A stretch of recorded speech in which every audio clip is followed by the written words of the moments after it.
বাঁকুড়া ডায়েরির একদম অন্তিম পার্ট নিয়ে আজকের ভিডিওটা। অন্তিম পার্ট অর্থাৎ আমরা যে ওই সেদিনকে অত বনভূমি বন জঙ্গল ঘুরে রিমলি রিসর্টে গেলাম, সেখানে গিয়ে কি কি করলাম সেটা শেয়ার করব।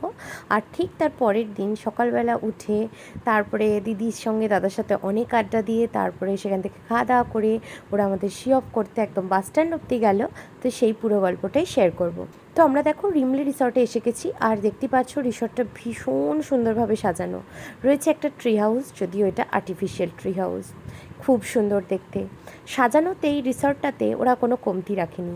একটা কি সুন্দর ঝর্ণা দিয়ে জল পড়ছে দেখতে পাচ্ছ, সেখানেই রেখা ছিল রিমলি রিসর্ট। তো এই যে ট্রি হাউসগুলো রয়েছে তাতে উঠবার সিঁড়িটাও দেখো কত সুন্দর করেছে, গাছের মতো দেখতে সিঁড়িটা। তো যাই হোক, এবার আমরা এই যে রেস্টুরেন্টটা রয়েছে রিসর্টের, সেই রেস্টুরেন্টের ঠিক পেছনের একটা রাস্তা দিয়ে আমরা এই পুরো রিসর্টের এরিয়াটা ঘুরে দেখব।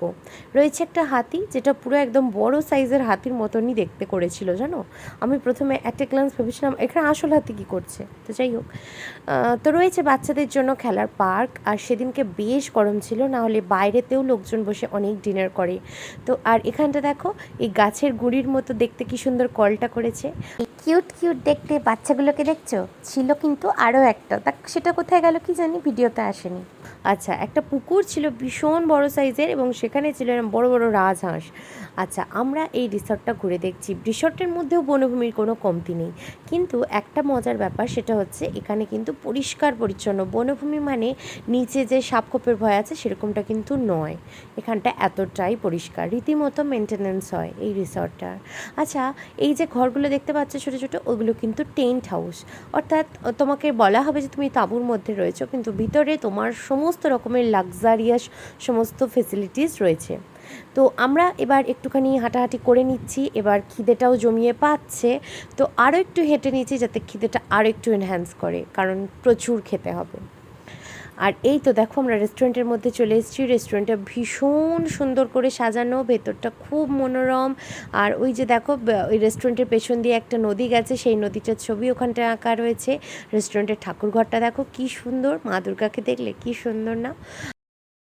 রেস্টুরেন্টের যেদিকটাতেই তাকাচ্ছি সেদিকটাতেই মনোরম, কি সুন্দর দেখো। এখানে হ্যান্ড বেসিনগুলো রয়েছে, হ্যান্ড ওয়াশের যে জায়গাটা রয়েছে এটাও আমার খুব পছন্দ হয়েছে। বড় বড় আয়না রয়েছে, খুব সুন্দর করে ডেকোরেশন। তো এত কিছু করার পর চলে এসেছে খাবার। খাবারের মধ্যে ফার্স্টেই ছিল নুডলস, ভাজা, স্যুপ, ফ্রেঞ্চ ফ্রাইজ, তারপরে একটা চিলি ফিশ, আচ্ছা চিকেন ললিপপ, এইসব। তারপরে আবার ছিল তন্দুরি রুটি, মশালা কুলচা, পনির, চিকেন দো পেঁয়াজা, চিকেন কষা। তো এত কিছু জমিয়ে খাওয়া দাওয়া হলো। এবার আমাদের রেস্টুরেন্ট থেকে আমরা বাড়ি ফিরবো।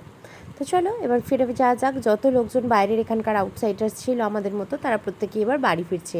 রিসর্টটা কিন্তু 10টা থেকে 10:30টার মধ্যে, তারপরে বাইরের লোক সেরকম ওরা অ্যালাউ করে না। তো যাই হোক, আমরা এবার ওখান থেকে বাড়ি ফিরছি। তো বাড়ি ফেরবার পথে একটা খুব সুন্দর জিনিস দেখলাম, সেটা হচ্ছে হরিনাম হচ্ছে, তাও আবার এক্সিবিশন মতো, জানো। মানে বিভিন্ন স্টল দিয়েছে হরিনামের, যে স্টল তোমার পছন্দ হবে তুমি সেই স্টলে গিয়ে বসতে পারবে। এইরকম ভীষণ বড় মানে একটা মাঠে এই সমস্ত হচ্ছে, হরিনাম হচ্ছে। রীতিমতো কম্পিটিশান চলছে যে কাদের স্টলে হরিনামের গান সব থেকে সুন্দর হয়। আর অত রাত্রেও কত লোক যাচ্ছে দেখতে পারছো। এই জিনিসটা কিন্তু আমার খুব অন্যরকম লেগেছে। হরিনাম তো শুনেছি, কিন্তু হরিনামের এরকম আলাদা আলাদা এক্সিবিশন কোথায় হয়, এই জিনিসটা আমার খুব মজাদার লেগেছে। তো এটা দেখে নেওয়ার পর চলো বাড়ি ফিরে যাই। এবার রাত হয়ে গেছে, বাড়ি গিয়ে শুতে হবে। পরের দিন সকালে উঠে আবার বেরোনোর তাড়া, সেটাই মাথায় রয়েছে। তো যাই হোক, পরের দিন সকালে হয়ে গেল। দেখো দাদার বাড়ির ছাদে এসেছি।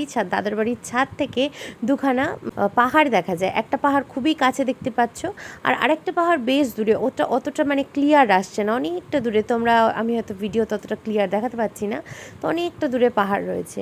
তো এই পাহাড়গুলো ছিল। আর সেদিনকার ওয়েদারটাও বেশ গরম ছিল, তাই ছাদে বেশ দাঁড়ানো যাচ্ছে না। আর নিচের দিকে দিদি রান্না করছে, এখানে বড় বড় মাছ ভাজা চলছে। মাছ খেতে আমি খুব ভালোবাসি। সেদিনকার লাঞ্চের মেনু ছিল ডাল, পোস্ত, মাছ ভাজা, তারপরে আরও কী সব ছিল ভুলে গেছি খেয়ে। তো যাই হোক, এবার চলো রেডি হয়ে গেছি, এবার বাড়ি ফেরার পালা। দিদি দাদা দুজনেই আমাদেরকে পৌঁছাতে যাচ্ছে বাস স্ট্যান্ডে। তো এই মুহূর্তে বেশ মন খারাপ হচ্ছে। যখন দুর্গাপুর থেকে বাঁকুড়া আসছিলাম তখন মনে হচ্ছিল আবার যেতে হবে, আবার ব্যাগ পোটলা গোছাতে হবে। আর যখন আবার বাঁকুড়া থেকে আমি দুর্গাপুর ফিরছি ফিরছি তখন মনে হচ্ছে কেন ফিরছি, আর একটা দুটো দিন থেকে গেলেই ভালো হতো। মানে আমি না যেখানে যাই সেখানে এমন মজে যাই যে সেখান থেকে আর ফিরতে ইচ্ছা করে না। এই পাম্প মোড় থেকেই বাস ধরবো।